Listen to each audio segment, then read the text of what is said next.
Great. Thanks all for coming. We're a bit late, so we're going to shorten the panel for a bit. It'll be an hour instead of an hour, 15 minutes. And before I introduce everyone and make a very short introductory comment myself, I just want to outline how we perceive that this discussion will go ahead, and we're going to try to follow a red line, which will start off with discussing the state of the insurgency. What is the insurgency? We'll go through some questions about that. We'll, after that, come to the political process in Afghanistan, the government, what policy in the future in Afghanistan could look like. And there are some questions about that we'll discuss. After that, we will move on into Pakistan and discuss the role of Pakistan and the challenges and problems that Pakistan itself faces as well. And we will finish off by looking into the future and basically discussing, okay, what are the consequences for future leadership? What are lessons learned from all different sides of this problematic issue?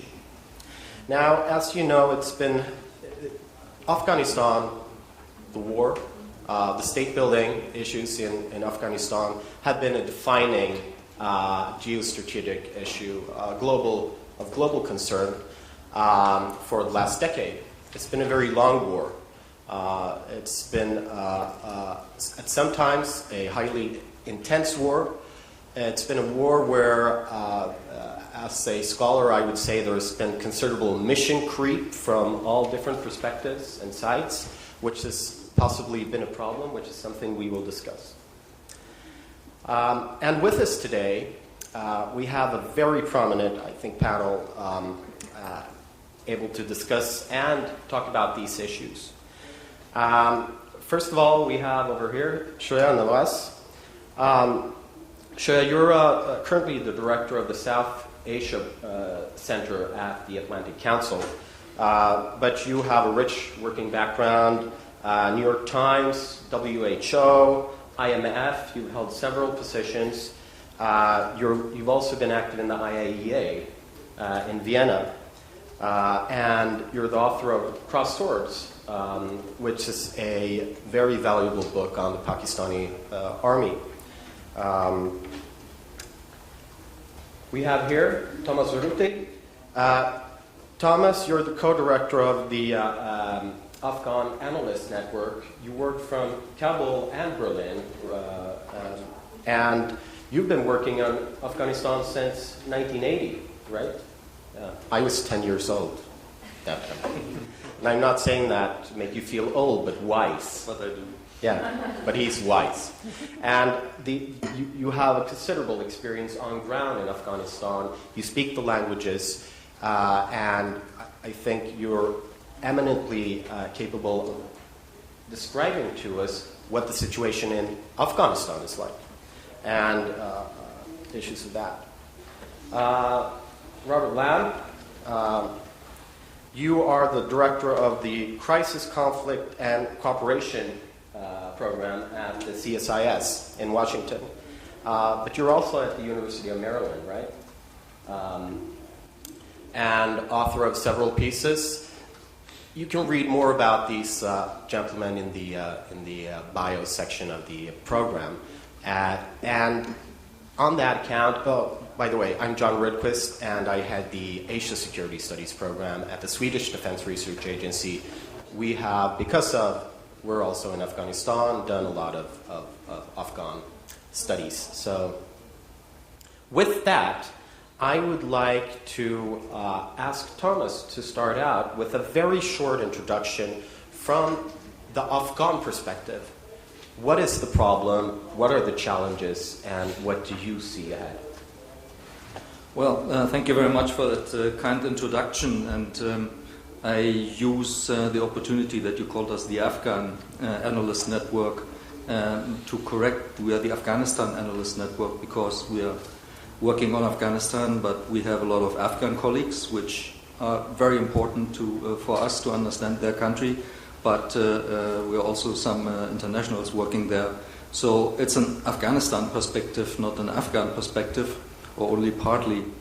And even if I were an Afghan, I would caution that I only represent one opinion from a country of 27 million people, because that's very often mistaken.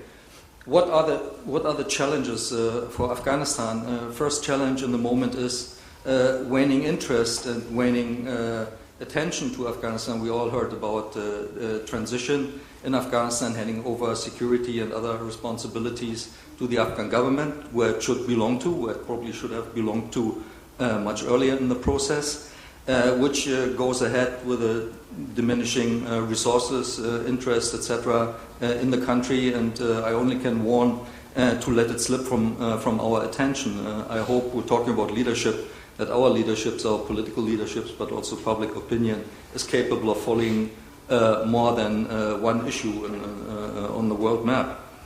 Another challenge is how Afghanistan is understood in general by many people watching it, and I think also there's a lack of knowledge, still a large lack of knowledge about Afghanistan, which has also led to compounded problems which already existed in Afghanistan and added more ones.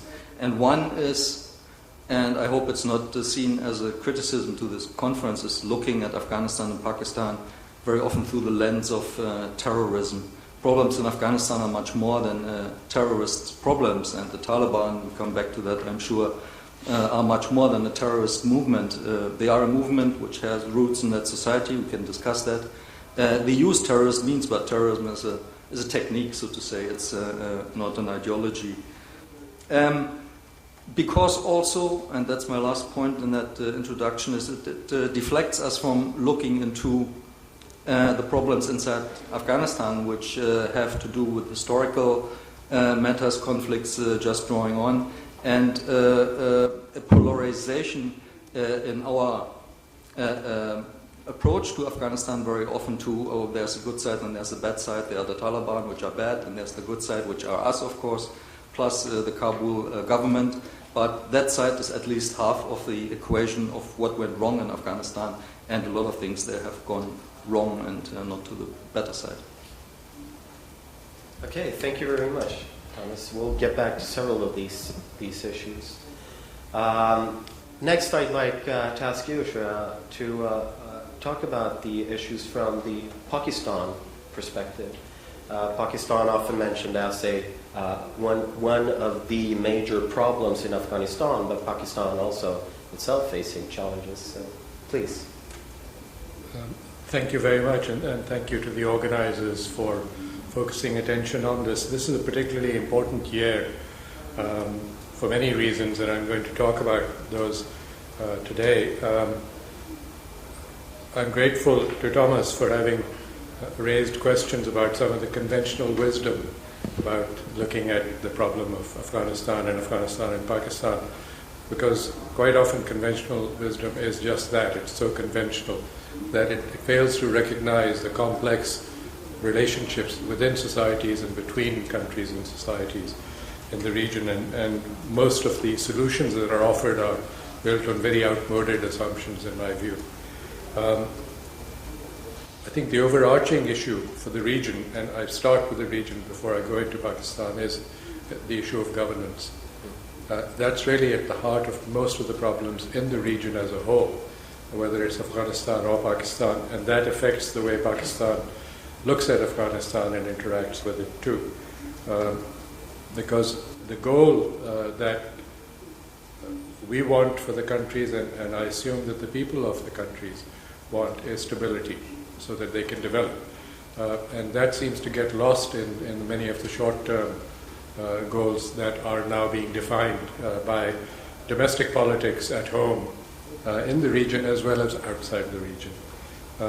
I call this the tyranny of timetables, and it's very interesting. I'll just give you some bullet points on the prison that the calendar has created for countries in the region as well as countries outside the region that are interested in what's happening. There are elections pending in Iran. There may well be accelerated elections in Afghanistan, and the positioning has already begun. There may well be an election in Pakistan either late this year or early next year, and the positioning is already underway. There may well be elections in India. There have to be elections next year, but who knows if there's a challenge to the Manmohan Singh government. He's running out of time to create a legacy of peace, which he has pushed for. And then there is a new Politburo in the making in China.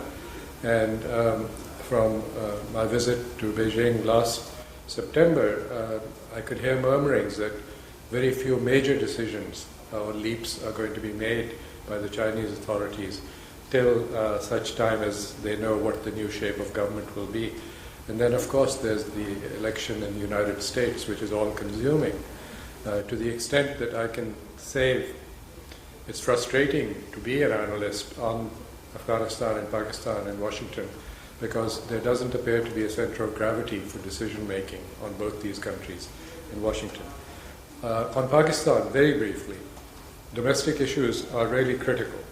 It's the economy, it's militancy, it's the uneasy balance of the relationship between the civil and the military, and then the emergence of the judiciary and society and the media as countervailing forces. It's a completely new situation for Pakistan that even the Pakistanis are not used to. And so when we assume from the outside that Pakistan has a point of view, I think that's a wrong assumption. Quite often I don't think the government knows what it wants out of the Afghan situation. There is an active debate. I followed that even within the military. There was an active debate, I should say, correct myself, till May 2nd of last year. The active debate involved the Haqqani group as to whether they were worth supporting in any way or condoning. And then May 2nd put an end to that debate because suddenly you couldn't be seen as being anti whatever the government's position was, especially involving the United States. The strategic depth idea, which died in 1991 but has been kept alive by analysts and journalists outside Pakistan, it still haunts us. It's an outmoded idea because Pakistan can never even conceivably control a client state like Afghanistan, a much older, more complex state than even Pakistan, which is much larger. And it makes absolutely no sense, particularly vis-a-vis India, because if India occupies territory along the eastern borders, that would be the end of the game for Pakistan. So that keeps coming up. There's the view of Afghanistan as more than just the Pakhtuns is now increasingly occurring inside Pakistan. I've heard it from military and civil.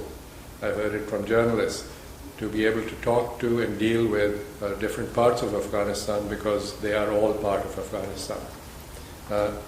Unfortunately, Pakistan doesn't have the wherewithal to follow up, particularly with the so-called Northern Alliance or on the West. But that is a view that is gaining some traction. And then the key really is the new emergence of a view that normalcy with India is key. If Pakistan achieves a normal relationship with India, then Afghanistan ceases to be an issue to a large extent. And then perhaps both India and Pakistan can benefit from this normalcy through trade, etc. Regionally too, I think Pakistan now recognizes much more the important role of China. And China is now forcing that view onto Pakistan, having recognized it in public recently as a certain South Asian country where terrorists were being trained in Fatah. In fact, last September, we were in Beijing a week after General Pasha was there on an overnight dash to explain to the Chinese why and how these two guys from the Chinese court in Xinjiang had actually been trained in Fatah. So they have a huge position. I think India continues to play a critical role in Afghanistan and in how Pakistan views Afghanistan. And Iran is a critical player, and we need to recognize that. I should mention that when we look at the next year in particular, the next year or two, we shouldn't ignore the possibility of black swans, because there are many of them flying around the region. If tomorrow we discover where Zawahiri is, there'll be another Abbottabad raid. And what that will do to the US-Pakistan equation, I think is quite predictable. It will go even further south. There could be another Lashkar-e-Taiba attack in India, and what that would do to a rather weakened government of the Congress Party in India. It would not be able to resist the very powerful forces inside the Indian establishment that want to be able to react and have a punitive action against Pakistan. There could well be a natural disaster, another flood, combined with energy shortages, combined with food shortages, and you have a huge issue there. And finally, you can never discount the possibility of a major political assassination in Pakistan. The campaign is full swing. Not all of the leaders of the political parties are out campaigning, but Imran Khan, who has emerged as a populist new leader and who may play a role in the formation of the next government as a spoiler or as a member of the government or a powerful member of the opposition, has shunned all security when he goes to make speeches. And who knows? I mean, he may well be a target, but there may be others. So it still remains a very complex, a very difficult situation. And in Washington, I don't see a great desire to come up with creative solutions. There's a lot of kicking the can down the road and let's see where it leads us approach. And this is going to be dangerous policy in my view, because we can't afford not to act this year to be able to get the countries in the region on a path of stability. Thank you. Thank you very much, and that gives us an excellent chance to turn over to you, Robert, and some initial thoughts about the Western perspective and perceptions in the West of where we are and what we have achieved and where we might be going. I'd say that the overarching theme when you talk to anybody, particularly in Washington, is about transition, and transition is really it's a fancy word for we want to get out, but we want to make sure that we're not leaving chaos behind. The original reason for going in there was to prevent terrorists from being able to use Afghanistan and the border region in Pakistan as a safe haven from which they can plan attacks. And there's a sense that if Afghanistan were to fall into chaos, that this would not only make it easier for terrorists to use Afghanistan that way, but it would also create massive challenges for Pakistan as well. As refugees would pour across the border, it would greatly increase the challenges that both countries face in terms of terrorism, but also just in terms of governing the country themselves. Both countries. The problem that the West has faced is we're not really sure how to do transition. We're not very good at it. We've toyed with a lot of different theories about what will make it possible for us to leave. In 2009, there was a new counterinsurgency theory emerging that suggests that if we can build up a relationship between the government of Afghanistan and its people, that can form a set of legitimate and perhaps effective institutions that would be capable of creating a unified front against terrorism and against insurgency. Yet at the same time, we're also fighting a hot war through night raids, through drone attacks. There have been no shortage of commentary from analysts around the world about the proper role of state building. Should we even be bothering with state building? Should we try a top-down approach or should we try a bottom-up approach?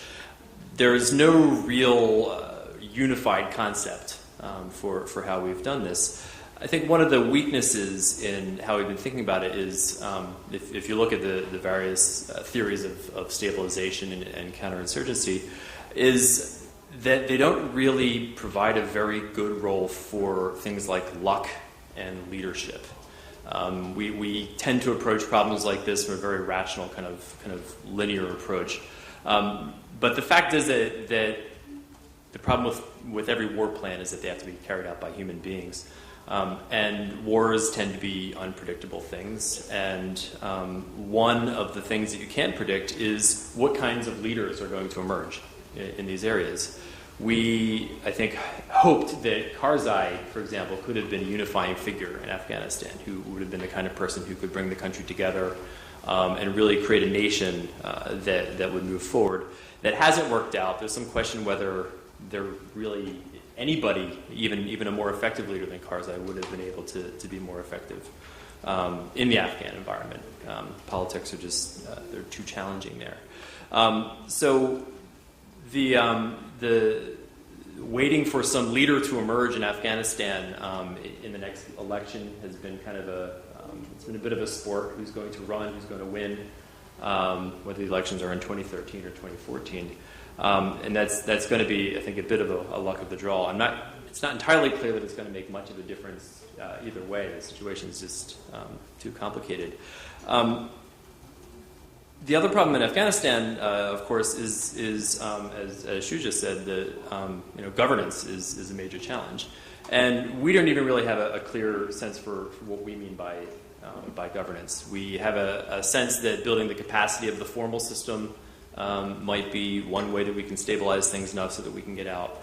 But we also recognize that there's a lot of people in Afghanistan who are informal power brokers, leaders of various tribes and ethnic groups, a number of organized crime figures. They have power in some areas. They have some degree of influence and depending on who you're talking about, some degree of authority.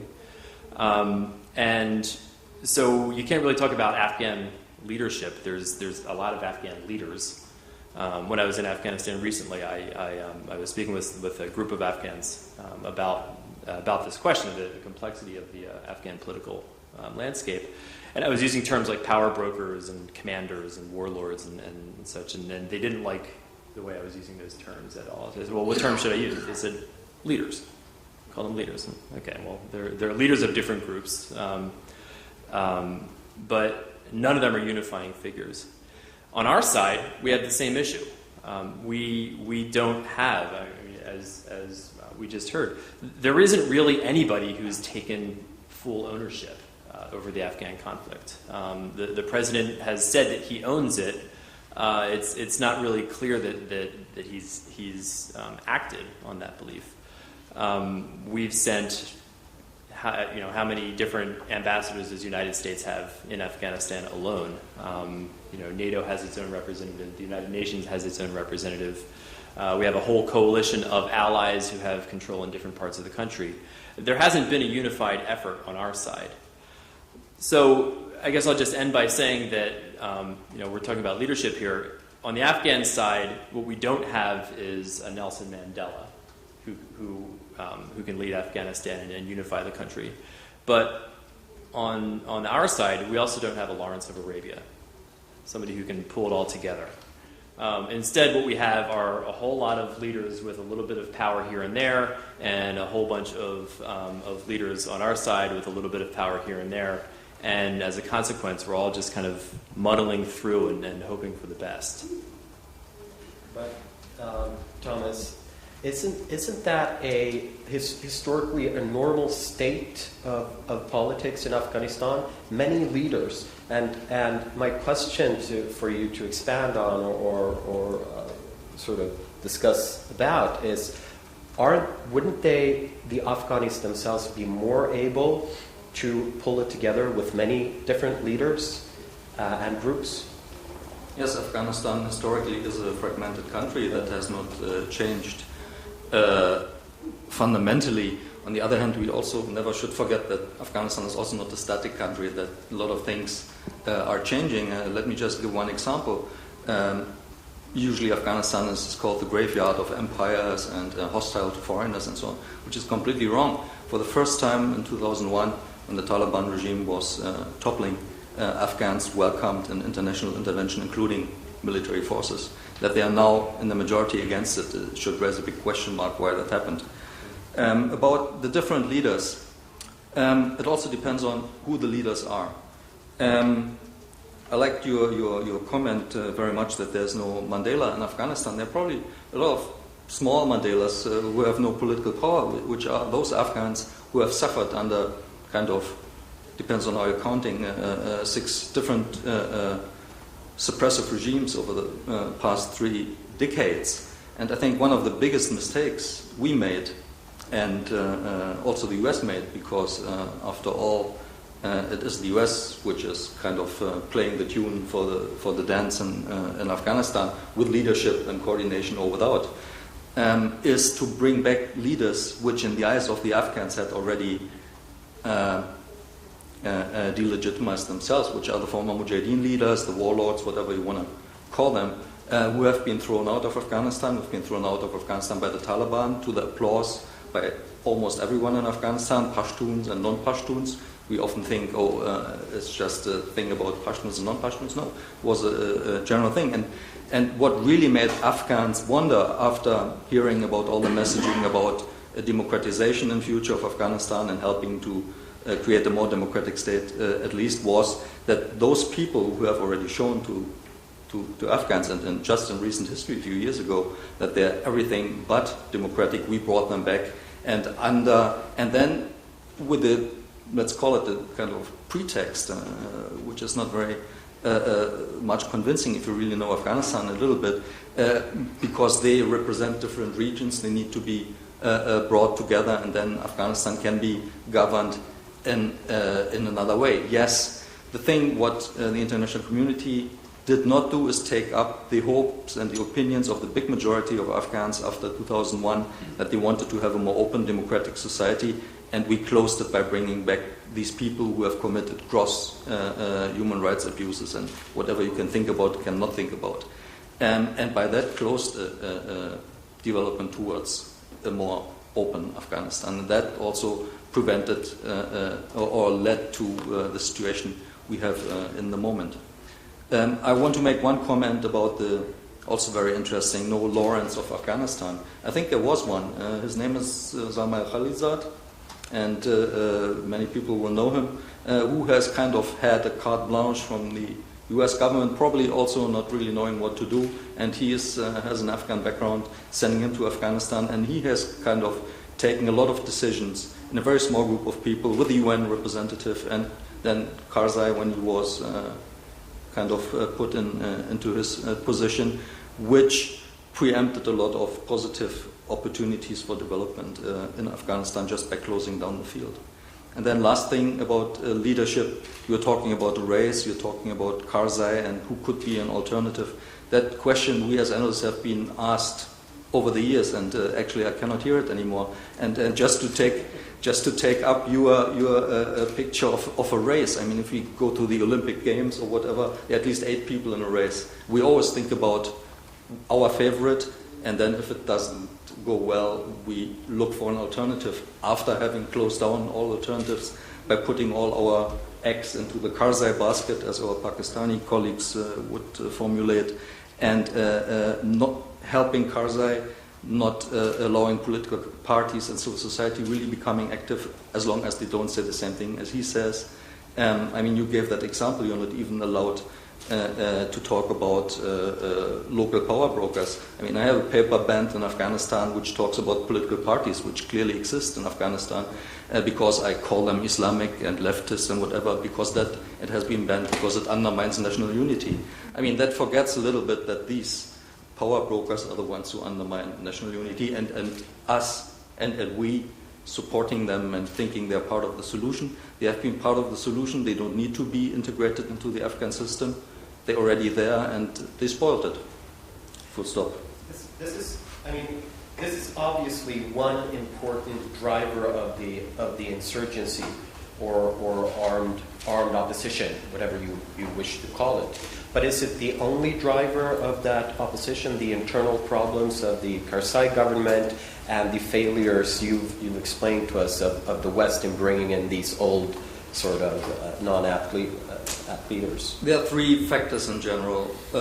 One is shortcomings, if we can put it like this, in Afghanistan, bad, very often predatory government, excluding communities, ethnic groups, tribal, sub-tribal groups, whatever you want to call it. It's the role of neighboring countries, including Pakistan, but not only Pakistan, because it gives sancture to some groups, or the role of Iran and nuclear programs, which also undermine Afghan stability, because Iran is kind of keeping all options open, including collaborating with the Taliban in case something's happening down there. And I really have to say that because we're very often not very critical about our own role, the role of the international community, which has aggravated a lot of problems in Afghanistan by short-sightedness, by a lack of knowledge, or by not accepting facts and realities how they accept in Afghanistan. There's an absolute, skepticism versus analysts until the whole thing has gone down the drain, and then they start looking for these silver bullets which will solve everything in 2 weeks. I mean, and therefore I want to emphasize also here, because it's mainly Western, if I can include Northeastern Asia, or democratic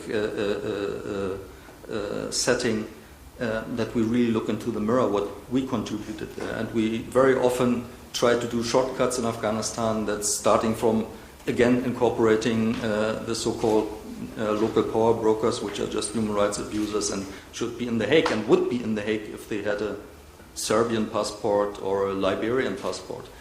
And ALP, Afghan local police, these quasi-militias which already are there in the 5th or 6th incarnation. I sometimes cannot keep track with all the acronyms anymore. So we are doing a lot of it. And because Afghans see it, because also Karzai and the Afghan government, knowing that they also contribute to it, but because they're also in the blame game, they're now blaming us on most of it. And we don't want to hear it, because we are in transition and we are creating a positive narrative about Afghanistan. It's complicated, but it's going well. It's not going well, to be frank. And that's why we should look into our mirror and also help the Afghans to look into their own mirror. It's a little bit like this discussion about North Korea before here.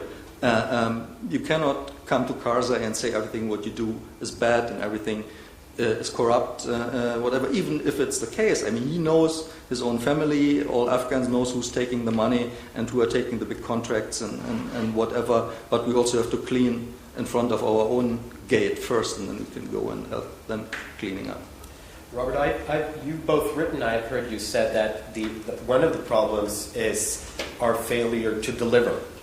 It may also be the problem of the Afghan state, the failure to deliver what you promise or set out to do. But that failure to deliver, is that a key in your sense? And does that mean that we have not achieved anything, that it is total failure? I wouldn't say it's a total failure. So let me just start there.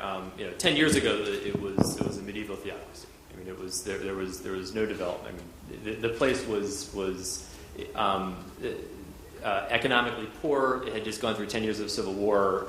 During the 1990s, Afghanistan, already one of the poorest countries in the world, lost something like $2 billion from its economy just as a result of the conflict.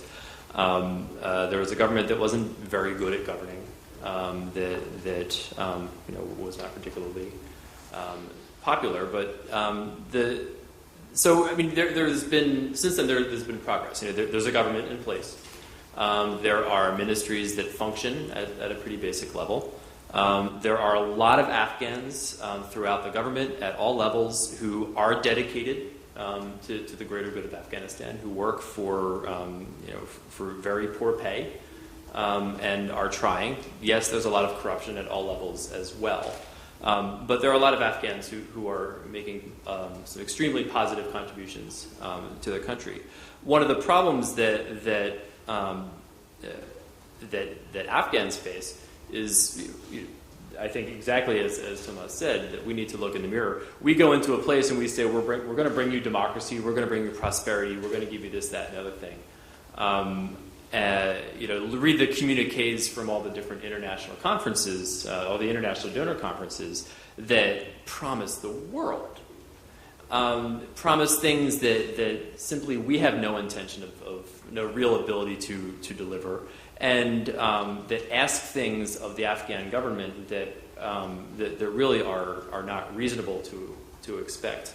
I read a study recently that looked at Afghanistan's economy and compared it to in terms of GDP per capita and purchasing power parity, and compared it where Afghanistan was in 2003 to where the United States was and where the United Kingdom was. And Afghanistan in 2003 was somewhere around 1,600 in the UK and around 1,700 in the United States, just in terms of raw numbers, and you can dispute those numbers by 100 years either way.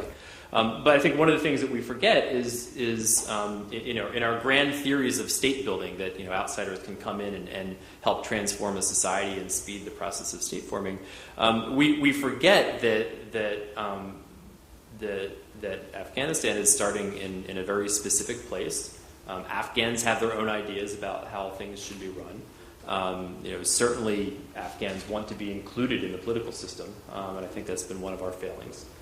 But the practice of over-promising and under-delivering, it's not limited to Afghanistan.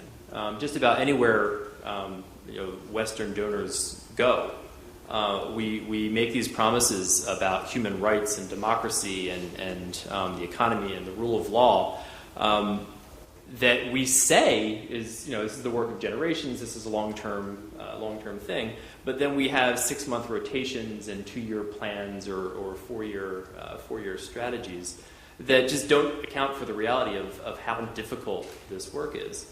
So Afghanistan has come a long way in the past 10 years, and it has a long way to go. Our mistake has, I think, been not letting Afghans lead that process as much as we pretend that we wanted them to.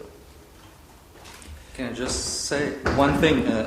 I think I should correct myself. I'm feeling Afghan sometimes because I lived many years down there. Being called medieval, that's really something which we should drop, with all respect. Afghanistan is not a medieval country. The ideology of the Taliban is probably medieval. The living circumstances of many people is definitely medieval. But the thing, it's a highly diverse society, and you have people who not only since the Taliban, the post-Taliban days are adopting all kind of technological whatever gadgets, and that has been the case under the Taliban, where people have been constructing their own antennas for TV reception because it was banned. And there are people since generations who have received modern education in Afghanistan, outside of Afghanistan, and that really does them no justice. We also should not forget that there was an Afghan history before 2001, 9/11. Please allow me to clarify. I was referring to the Taliban's vision for how Afghanistan could be governed. There's a number of books circulating that have photographs of Afghanistan from throughout the 20th century. The universities that were in the cities were impressive during the 50s and 60s, and the effort by the Taliban to roll back a lot of the economic and social progress that had been made in Afghanistan was really what I was referring to when I used the word medieval. So thank you for giving me the opportunity to clarify that.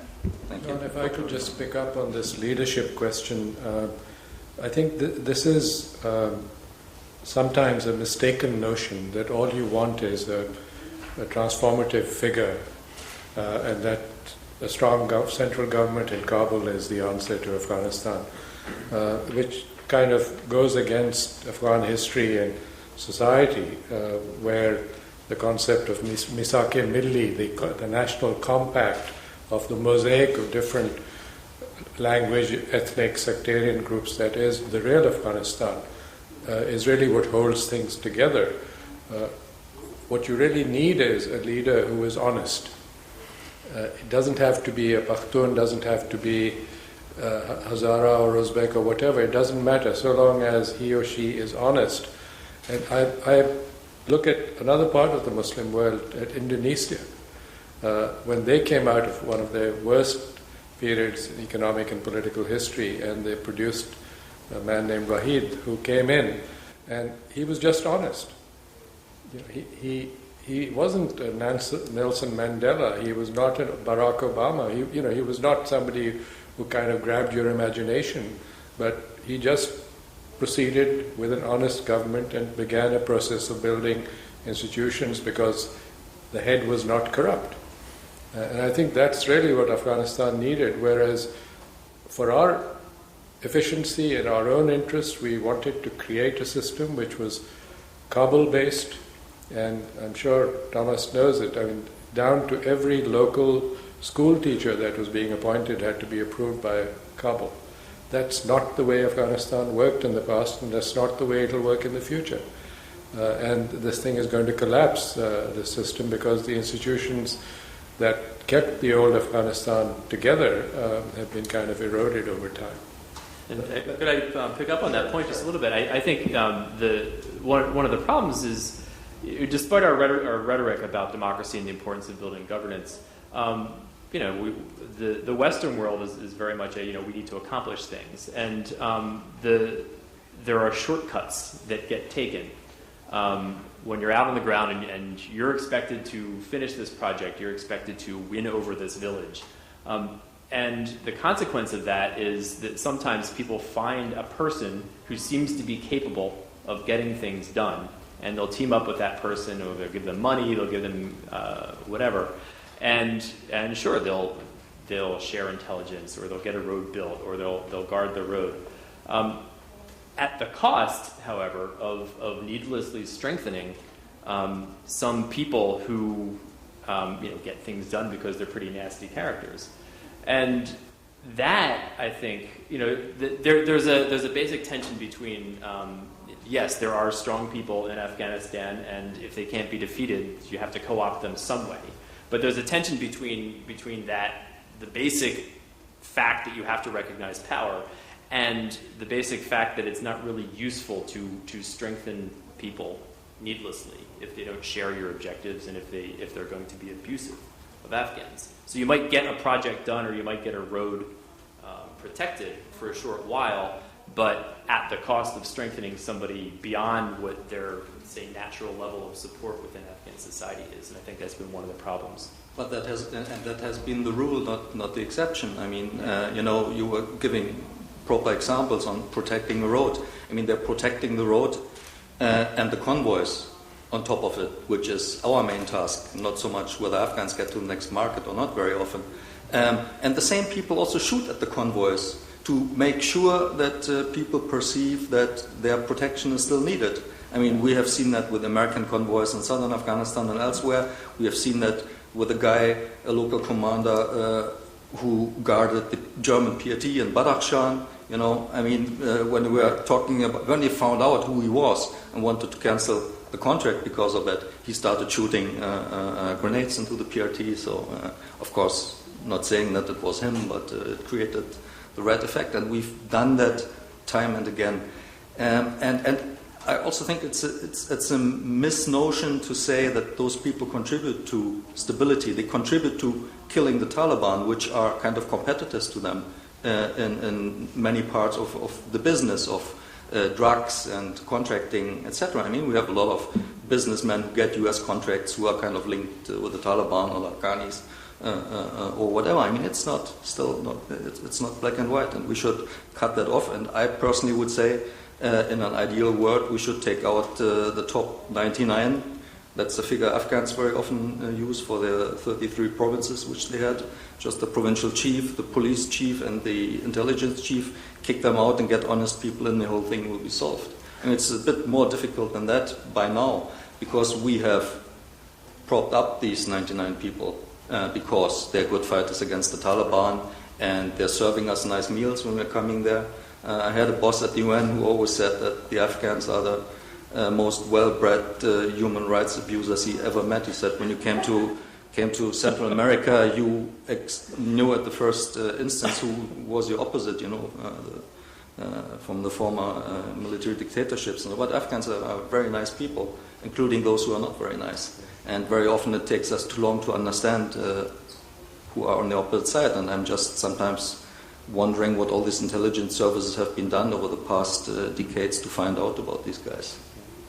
But going back to leadership and the political process in Afghanistan writ large, I mean, if you are to find a unifying national leader that could take Afghanistan ahead, you would what would resonate amongst the differing communities in Afghanistan? What kind of messages what kind of politics, because in my view that would link into the discussion of what is the driver of the armed opposition.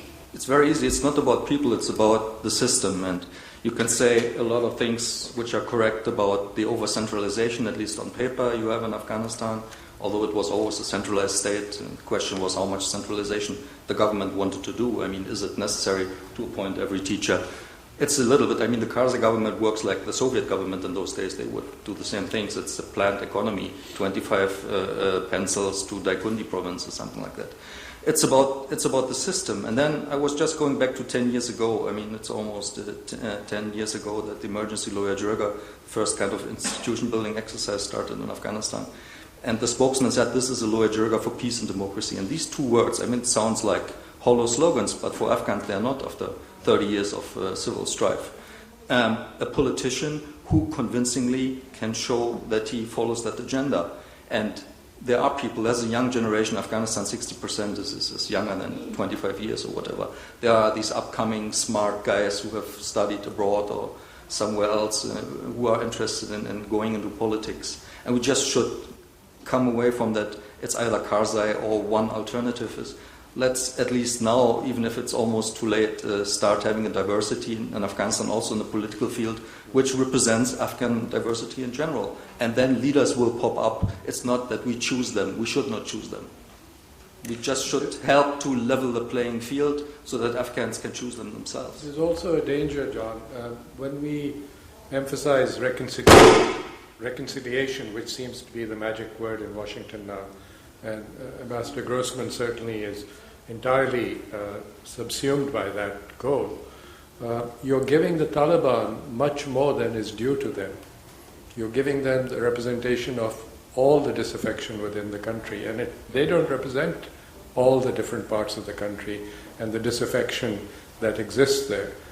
So you're likely going to create, as an unintended consequence of this rather disorderly withdrawal, if I can call it that, a new force of the Taliban, which is needless in my view.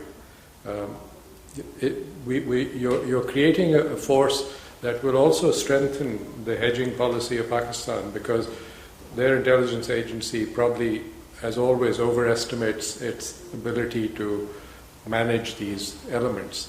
And is going to be the last one to admit to its own army chief or to the president or prime minister that they really can't control these people. But they will persist in this behavior, which creates much more uncertainty within the region and within Afghanistan about Pakistan too. So all of this really could lead to the scenario that Robert was describing, of a chaotic situation, and then yet more refugees pouring into Pakistan, which creates much more problems for them.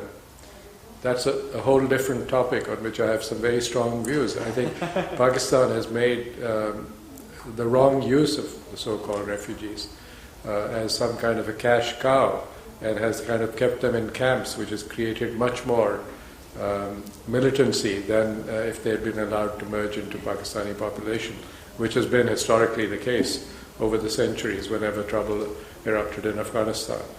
The Afghans moved into what was then India and became part of India. That's why you have Pashtun populations as far as Dhaka, where the royal family is of Afghan extraction. So, rather than letting that happen, Pakistan kind of bottled them up and still claims to have 3 million refugees. You talk to those people and say, are you refugees? And they say, no, this is my watan. As far as they're concerned, it's all one territory. We've got 15 minutes left, and I want to just... I have one more question on Pakistan, but before that, I have a question on the Taliban and the peace talks. This month we've heard that the Taliban have now again suspended talks. We don't really know what is going on. I would guess no one really knows the full picture. But what are the state of those talks? And more importantly, linked to our discussion here about politics in Afghanistan, are they, although they seem not to be working all that well, an indication that the Taliban position has actually been moved, and that is in one sense a success, meaning that they now accept politics as one important means or tool? Absolutely. The thing is, it did not start now. The Taliban leadership, with the green light of Mullah Omar, came to Kandahar and to Kabul, I think in late 2001 or early 2002 already. But it was the policy of the leading government to say we don't talk to terrorists. They came back in 2004, 2005, and 2008, and we were shown the door. So it's also sometimes about us again. Yes, the last 2 years the United States has even agreed to it. The Taliban have changed. We don't know how much. I mean, they're much more open to education, including female education, to an extent, to development projects, but they want control. They see themselves as a legitimate government in exile, so to say, and they want to exert control. That's why in areas which are contested, they also contest schools, including girls' schools, because it's government-run. Some of them, of course, also are in general against girls' education. But we should not confuse a medieval ideology with medieval politicking. I mean, they're extremely shrewd. And if I look at the reason why the talks were suspended by the Taliban with the US is because the Taliban realized very well that we are in an election year and that Obama cannot make true on promises like leaving people out of Guantanamo. I mean, that's how we do politics, and that's sometimes extremely amateurish. We talk about everything in the open until it's dead. And sometimes, if I were a conspiracy theorist, I would say it's probably on purpose that there are people who want to shoot it down.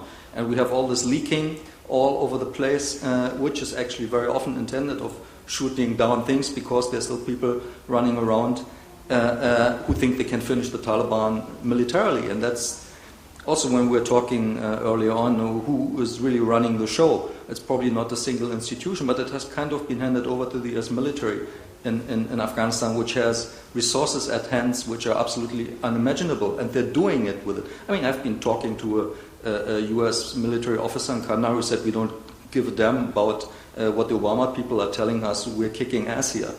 And that's what many people still think. And I mean, they have been kicking a lot of ass, excuse my language, and have actually managed to get the majority of the Afghans to the other side of the front line. Because there's polarization. Either you are with us or you're against us. There's no political ground in the middle. So if you're not pro-Karzai, you go to the Taliban. Talks, yes, we have made progress. The Taliban have stated, even after the talks were suspended, that they're interested, that they know that the only solution is talking with the Americans, not so much with Karzai, and I hope it goes on. I hope we also not only talk about talks, but start talking seriously and realize that we're not talking to a medieval movement. Sorry for not shooting against you with that, but I think that's very often the perception which is there, that we talk with a political actor. And then also broadening it up, because what you said, it gives too much weight to the Taliban only to talk to them. We also need a consensus. We need all the other different political groups and social groups in Afghanistan in a solution, in a reconciliation. I mean, women in Afghanistan also have to reconcile with the warlords who are the major advisors of Karzai, because they killed many of them, and the minorities and whatever. We now have about 12 minutes left, and I'm going to ask you, I'm going to pose a question to Shuja, but ask you to think about a smart question, and we'll have time for one question after the one I posed to you, and then we'll finish off by talking a little bit about the consequences. We've already done that, but a little bit about the consequences. So, Shuja, I want to ask you this: how do the problems in Pakistan link into this issue? Specifically, we've talked about the Afghan Taliban, but there are also Pakistani Taliban. And it seems, at least from open reporting, that they keep on being extremely brutal in a way that we could see the Afghan Taliban being in the 1990s and up to 2001. Yes, the militancy inside Pakistan includes the Tehreek-e-Taliban of Pakistan, the TTP, but increasingly the Punjabi Taliban the LET, the Lashkar-e-Jhangvi and others from central and southern Punjab have joined that effort, and many of them are now across the border supporting the Taliban movement according to all reports. One of the interesting assumptions that is often made about Pakistan is that somehow the Pakistani government wants the Taliban government in Kabul. I think that's probably the worst thing that could happen, from the Pakistani perspective, because if that happens, or even if they end up controlling the P2K and that whole territory going on the contiguous border with Pakistan, you have this very real prospect of a massive reverse sanctuary for the TTP and the Punjabi Taliban getting refuge in Afghanistan and continuing to wage war against the state of Pakistan. So the Pakistanis, as I said, are still, because there's a weak, ineffective government and there's division between the civil and the military, they still haven't formulated a policy that is clear and that is shared by the people of Pakistan, because they've all been fed a certain narrative by the state which WikiLeaks then exposed as being less than truthful. And so they have to come up with that clear statement of what they want vis-a-vis Afghanistan and what really works for them. Again, I go back to India. I think India offers the very best opportunity that exists today for Pakistan and for the West, because it's a kind of a bank shot. It's an indirect way of allowing Pakistan to focus much more on the militancy at home rather than on India, and then perhaps either working with India or not being worried about India playing a role in Afghanistan and worried much more about the border regions and the militancy there. Okay, thank you. Any comments on that, or should we allow a question? Yes, sir.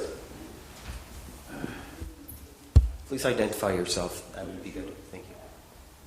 Well, yes. Well, I represent here the country which knows the Afghan situation not by hearsay, but by very deep involvement for quite a number of years. I'm from Moscow. And first of all, I would like to thank the speakers for very interesting and deep analysis of what is going on in Afghanistan and their forecasts about possible scenarios of in the future. Well, what I would just also like to say is that the Afghan situation was off the debate in Moscow quite for a number of years, but it is no longer the case. It is getting just what we may call a hot issue right now, especially with 2014 deadline is closing up, and the withdrawal of US troops is expected to be this year. So my first question is, it's to Mr. Lem. Would you just tell your opinion whether this troops withdrawal is going to be, in your opinion, complete, or there will be some form of staying behind? Well, does that mean that there will be some form of military involvement from the United States continued in Afghanistan? Well, I'm not going to explain the reasons. We talk about this later, but this is my question to you. My question to Mr. Nawaz is a different one.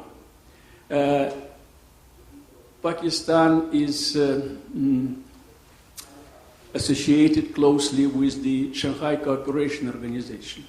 Do you see any particular role of that organization in resolution of the Afghanistan problem? And to be more concrete, now there is a very active talks and even signing of Tapi gas pipeline project. Well, that gas pipeline project can be sustainable only on condition that the situation in Afghanistan is going to be resolved.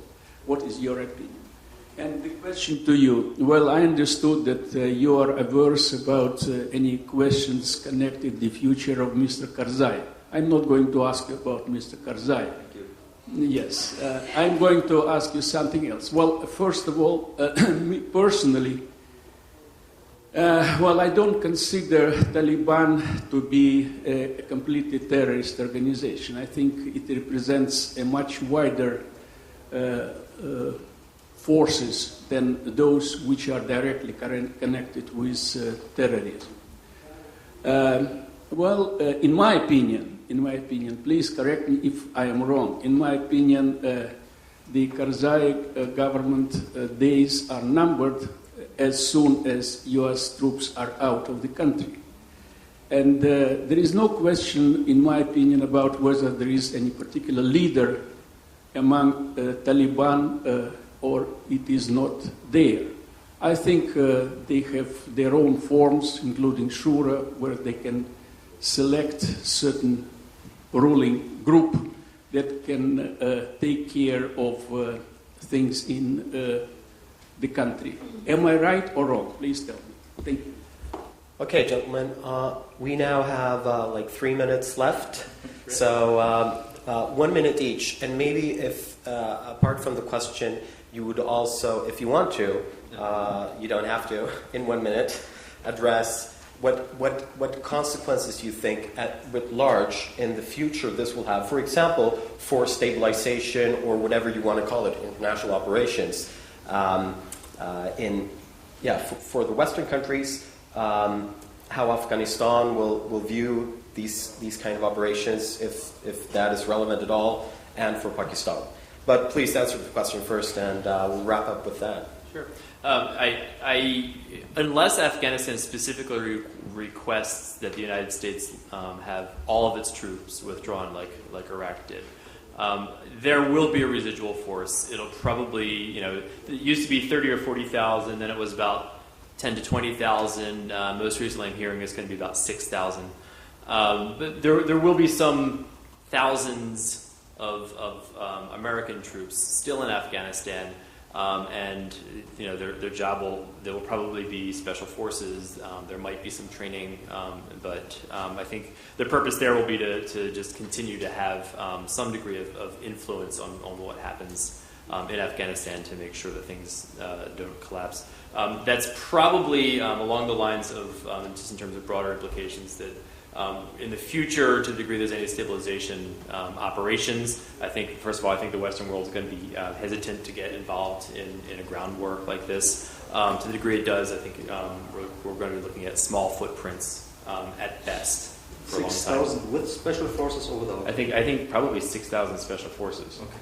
6,000 special forces only. There'll probably be a mix, but I suspect it'll probably be dominated by special forces with probably some trainers and some others.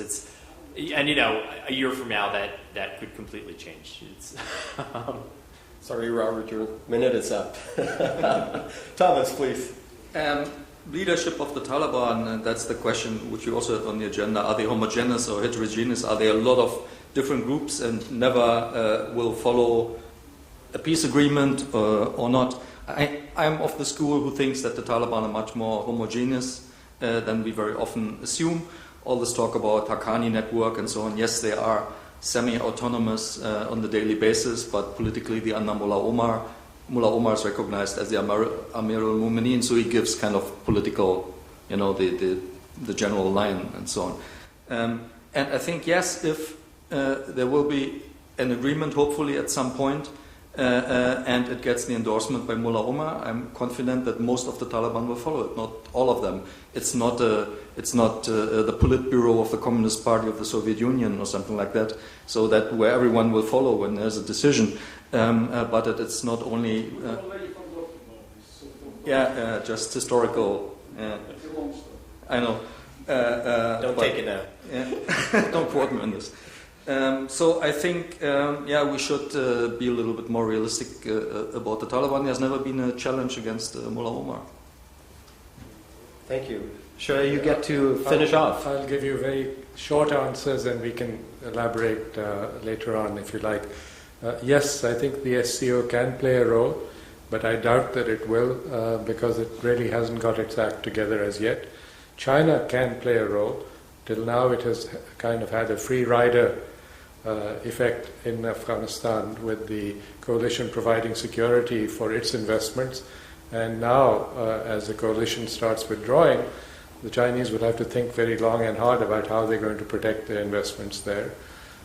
Again, I think TAPI, it's not just Afghanistan stabilizing, it's Afghanistan and Pakistan stabilizing, and the Pakistan-India border opening up, because the I in TAPI is very important. That's really where most of the energy will be needed.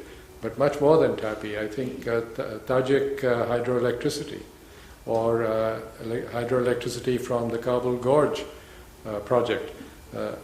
Both Pakistan and most of all India will need every ounce of energy they can get to keep their growth ahead of their population, particularly in Pakistan. And so I think there's a very powerful interest and an indirect one between India and Pakistan that affects the Afghan border. Thank you very much, and I invite you tomorrow to my workshop, which will address these issues. Yes, and I should mention CASA 1000, because they're all those other projects that the ADB and others are looking at. Ladies and gentlemen, thank you very much for your attention. I hope, and I think with the panelists with me, that you got some new insights, some perspectives, and a sense of the great dynamic of this issue. Please join me in thanking the panelists.